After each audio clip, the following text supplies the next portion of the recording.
السلام عليكم ورحمة الله، اللهم صل وسلم وبارك على أشرف الخلق سيدنا محمد وعلى آله وصحبه وسلم. النهارده بمشيئة المولى جل في علاه والأول مرة هتلاقي هنعرض مكن على القناة اللي هو الكسر زيرو أو الاستعمال خفيف. شغال في الجديد، بس الجديد معروف. أنا بنتكلم على اللي هو على القديم أو الكسر زيرو اللي بورق. أنا ما بتكلمش، أنا مش شغال في الشمال خالص، مش شغالش غير كل ورق. تمام. زي مكنه زي دي يا جماعه، المكنه زي دي مكنه سبريس حلاوه، سبريس حلاوه. تمام. اللون بتاعها احمر. 2019 2000 وكام؟ 2019.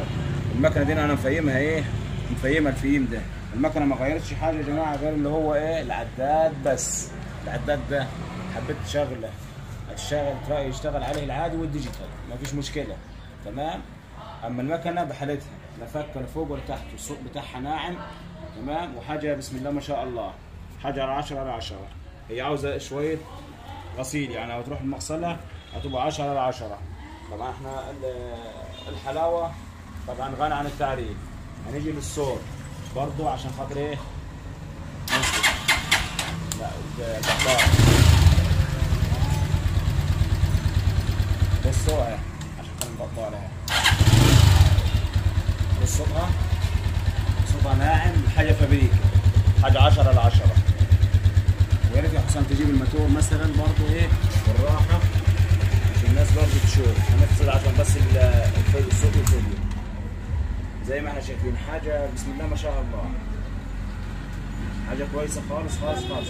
والامانه يا جماعه المكنه دي عاوزه كاوتش خلفي، كاوتش الامامي كويس اللي هو الكاوتش الخلفي. انا شغال بيه وبنمشي بيه المكنه عشان خاطر البطاريه ما تريحش. بس هي في الاصل عاوزه كاوتش خلفي بس. طبعا والتواصل هيبقى عن طريق التليفون 011 10 21 31 94 او 012 89 300 752. يعني نتمنى من الله الفيديو ينال اعجابكم. في نهاية الفيديو استودعكم الله والسلام عليكم ورحمة الله.